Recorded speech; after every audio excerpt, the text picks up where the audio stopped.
Всем привет! Продолжаю обзоры Nokia E63. Мы уже разобрались, что на этом телефоне удобно печатать, и у него большая батарея, ну и, собственно, для чего все это делается. То есть теперь пора поговорить о программной основе, а именно сейчас я хочу поговорить о почтовых клиентах, так как даже сама Nokia позиционирует эти телефоны как, прежде всего, телефоны для работы с почтой. Ну и, собственно, раз мы заговорили о почте, давайте сначала перейдем в собственный клиент Nokia Email. Как видите, он у меня на английском языке, я не знаю, есть ли на русском.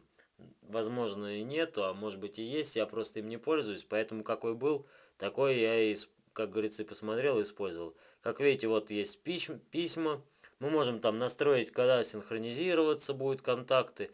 Во время поиска, например, информации можем искать внутри писем, это я тоже покажу.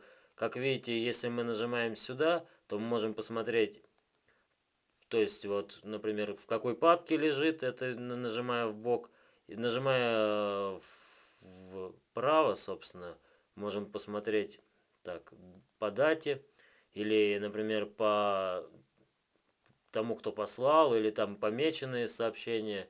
И вот он будет разбивать по другим принципам, например. Ну, то есть, как вы видите, по всевозможным параметрам это действительно довольно удобно настраивается. Собственно, письма, например, выглядят, ну давайте я что-нибудь открою. И это с Яндекса пришло, поэтому тут очень много лишней информации. Ну, собственно, вот это собственный клиент Nokia. Я же использую мобильную Яндекс Почту. Сейчас я ее загружу. Приложение, ну, так как я, собственно, сам пользуюсь почтой Яндекса, приложение мобильная Яндекс Почта еще хорошо тем, что оно объединено с мессенджером на построенным, ну, собственно, их программа Яонлайн, она построена на технологии Jabber, я вот так называю. Ну и здесь тоже можно в функциях, видите, по папкам, как говорится, разбить, написать новое письмо, например, ну давайте. Так, он решил обновиться, видимо, что-то пришло, новое письмо. Ну и, собственно, например, кому мы выбираем, как видите, из списка, собственно, наших адресатов, с которыми мы когда-либо переписывались. Ну и можем набирать текст. Как видите, действует система словаря, то есть подсказки, все это действует. Как черновик мы сохранять это не будем.